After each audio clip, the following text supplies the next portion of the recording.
je suis Rama Saladin, je suis maîtresse de conférence en études africaines et développement international à l'Université d'Édimbourg en Écosse. Oui, c'est un livre paru chez Présence africaine en octobre 2021. Et dans ce livre, j'interviewe une quinzaine de féministes d'horizons différents, de 15 pays africains différents, sur leurs expériences, leur compréhension du féminisme, leurs défis, leurs joies et leurs aspirations.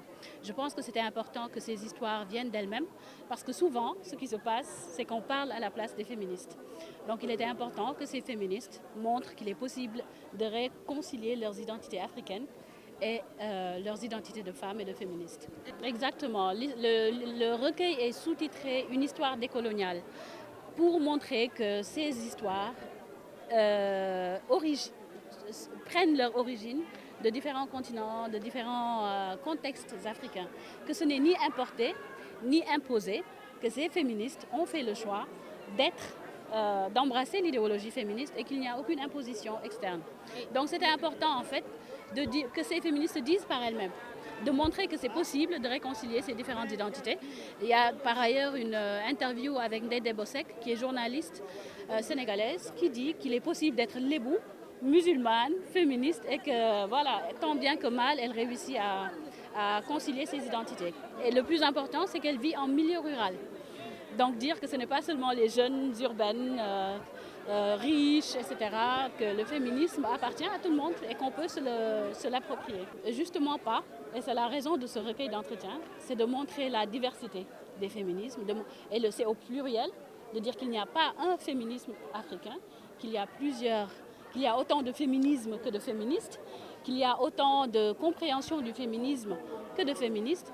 Et donc c'était la raison pour laquelle nous avons voulu parler, avec les Sénégalaises par exemple, nous avons parlé de religion, identité, avec un entretien avec Adama Pouy, qui est une bibliothécaire archiviste, qui est aussi à l'origine de Boulmarissou, qui est un mouvement pour s'insurger contre le fait qu'il y ait des attouchements dans les bus, dans les transports en commun. Donc Adama qui a eu une conversation avec Maïmouna Chor, qui est aussi journaliste doctorante, pour parler de religion, de féminisme au Sénégal. Il y a aussi Ndede Bossek qui parle de son féminisme à elle dans le Sénégal rural, comme je vous le disais.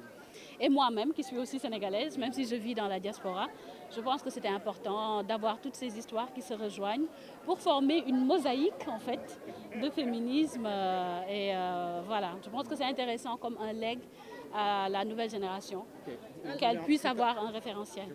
Justement, ce n'est pas quelque chose qu'on peut éradiquer individuellement. Je pense que c'est ça aussi tout l'intérêt du féminisme. Au-delà de l'idéologie, c'est aussi un appel à l'action. Donc toutes ces initiatives que vous voyez, Boulmarissou, Doina, Nopi Wouma, tout ça c'est pour montrer qu'il y a une urgence de libérer la parole. Que ce soit par rapport à la violence sexuelle, aux violences basées sur le genre, à la réforme du code de la famille, à tous les débats qui sont en train de se poser, de montrer une lecture féministe et au-delà de cette lecture, avoir un appel à l'action. Voilà, pour dire comment est-ce qu'on peut changer les choses et de montrer aussi qu'on le fait collectivement. Personne individuellement n'a prétention ou ambition à changer les choses. Oui, bien sûr. En fait, moi, le féminisme, disons, est la matrice de toutes les choses que je fais. J'ai fait un doctorat qui porte sur les accaparements de terres, les investissements fonciers dans l'agriculture et les investissements directs à l'étranger dans l'agriculture. Donc, dire que c'est à l'intersection de ça, je me pose, la plupart du temps, dans l'économie, nos économistes parlent de cela comme une bonne chose. C'est des investissements, le Sénégal va en bénéficier, etc. Avoir une lecture féministe de ces investissements nous permet de savoir qui détient le pouvoir. Est-ce que lorsqu'on donne la terre, ce sont les producteurs locaux, les productrices locales qui vont en bénéficier? À quoi sert cet investissement? Qui est-ce qu'on va employer? La majorité, vous verrez, c'est des femmes qu'on emploie, mais à combien on les paie? À combien elles sont rémunérées?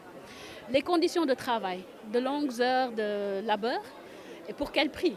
Donc c'est lorsqu'on voit que le produit final, j'ai suivi la chaîne de valeur du Sénégal au Royaume-Uni où je vis, dans les supermarchés, montrer qu'un produit fini, genre le piment, qu'on a bien paqueté, coûte plus cher qu'une journée de travail d'une Sénégalaise dans ses exploitations. Donc avoir une lecture féministe, c'est se dire, oui, on nous le présente comme une bonne chose, mais dans le fond des choses, qui en bénéficie réellement et comment est-ce qu'en faisant avancer le droit du travail, en faisant aussi prendre aux autorités la conscience de l'urgence d'une bonne négociation des contrats, comment on peut changer les choses pour que le Sénégal en bénéficie et pour que les Sénégalais et les Sénégalaises aussi y tirent leur épingle du jeu.